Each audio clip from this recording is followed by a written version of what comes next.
This is Bearded Creature Airsoft, and I'm making this video today to talk to you about this bad boy. It's the SSP5 from Novritsch. I have been using this gun for a while now, a little bit over a year, and I actually have to say that I'm very, very pleased with this gun. When I first bought this gun, it was the 6-inch version, but I'll get into that later.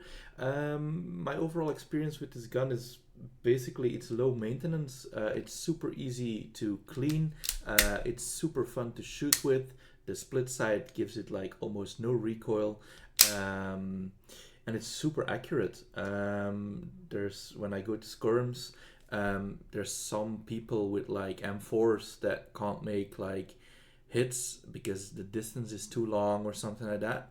And with my SSP5, I just have no issues. I can literally outrange them, which for a pistol is actually insane. So yeah, my overall experience about this gun, it's really good. Now, very important to know about this gun is that it comes in 3 versions. You can get the 6-inch version, which was the original one that I had. It's about as long as this one with the tracer. So it would get a lot longer if you would put a tracer unit on it. And you can also get it in a 5.1 inch version, and then in this one, which is the 4.3 inch version. The reason why I switched to the 4.3 version is because I was practicing some competitive play, and for that the 6-inch version was just a little bit too long, but it worked, right? It's just what you're used to. But for those tight corners, the 4.3 inch version is just better, in my opinion.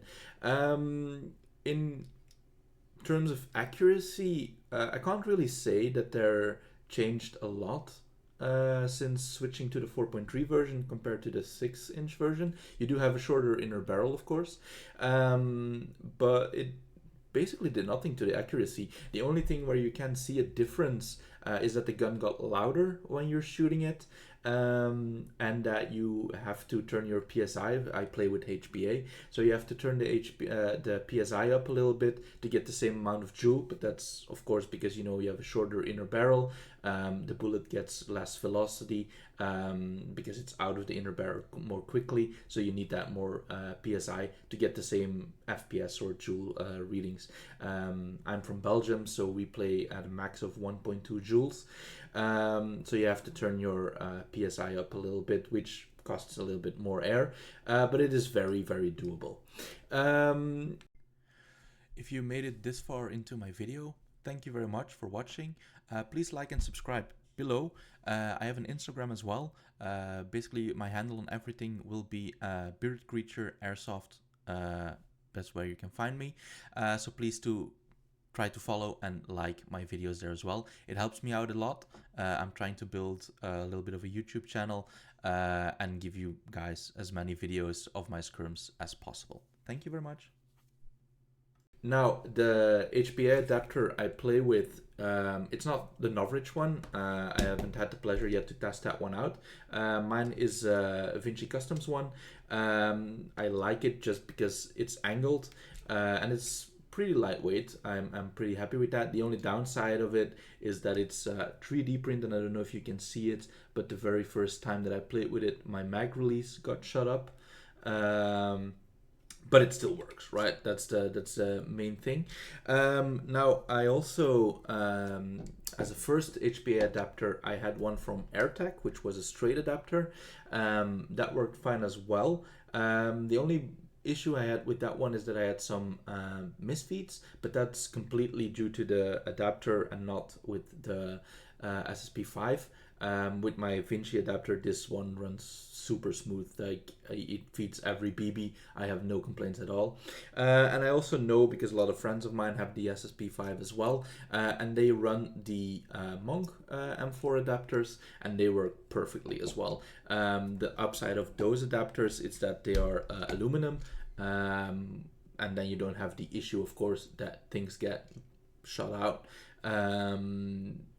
But of course they are a lot more pricey than this is. But if you want to run HPA, get any of these adapters that are high kappa compatible, and they will work in this gun, no issue at all.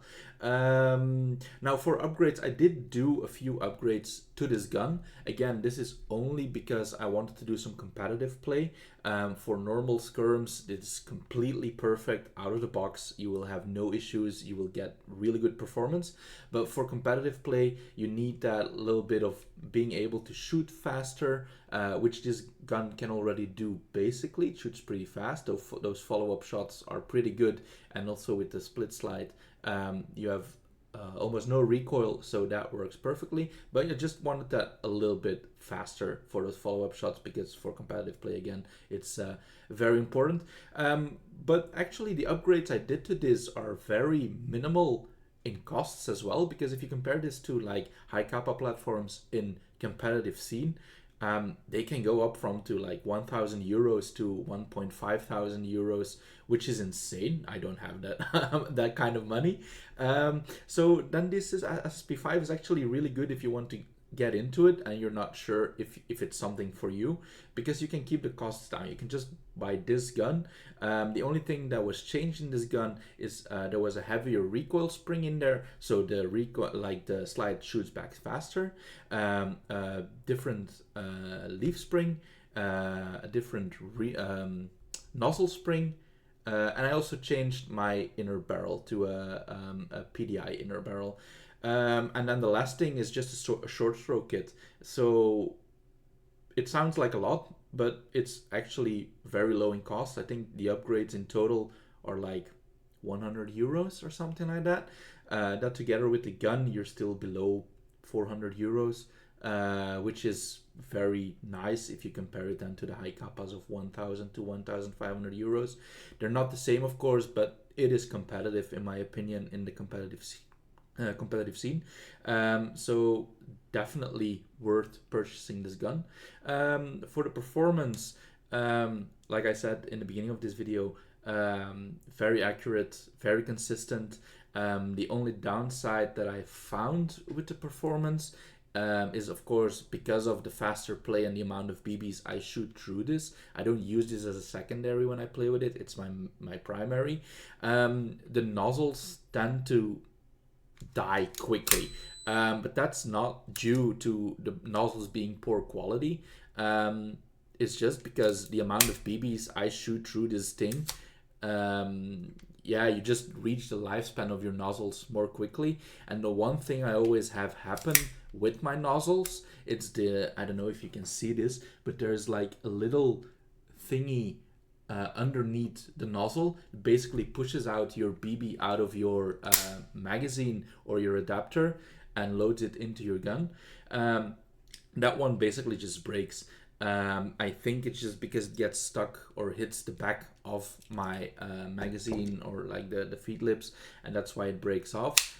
But that's basically the only thing that always dies, and not as like every week or something like that. But you just notice that you go through nozzles a little bit more quickly than I'm used to. But then again, this is just only because I don't use this as a secondary. I use this as a primary. I shoot a lot of BBs with this thing, so you just reach the lifespan of the nozzles more quickly, in my opinion. Then for some likes and dislikes, I really like how this replica feels in your hand. It's not too heavy. If you compare it, of course, to builds that have like a lot of cutouts, this is more heavy, of course. But it also brings the downside that you move more easily if it is too light. So for my opinion, this is the perfect weight. The 6-inch version, of course, was a little bit more heavy, and especially front heavy because it was longer, and then also if you put a tracer unit on it. But this 4.3-inch version actually is perfectly balanced in my opinion. It feels really great in hand. And yeah, it just shoots really, really, really well. Depends, of course, with the kind of the weight of BBs that you play with. In competition, we always only allowed to play with like 0.25 grams. Works perfectly because it's indoor, but when you go outside, of course, you notice that 0.25 grams is not that great. But when I go to normal skirms with this gun, I mostly play with 0.30 gram BBs, and then it just performs insanely well. It's really good. I don't know if you see it behind me, but I have, oh, it's this side. I have an Heretic Labs Article 1 that I converted into a milsim gun, and range-wise, like, these just compete. It's just, yeah, it's insane. This pistol is really good. So if you're in the market for a good pistol that you want to run as a primary, that maybe you want to step your toes into competition play and you want to try a pistol, but you don't want to spend the amount of money to get like a custom high kappa build, try this gun out, and I promise you won't be disappointed. This is a really good gun, especially for the amount of money that you have to put down for it. It performs really well, and you can always make it the length that you want. That's very important as well. Like, the only thing, they sell a conversion kit, so it's not that you need to buy like a new gun. You can just buy a conversion kit. It's the upper, it's the spring guide, it's the inner barrel, and that's basically it that you need to change. It's very easy to do, and you can just change the length of your gun. And that was my quick little video about the SSP5. Have a nice day.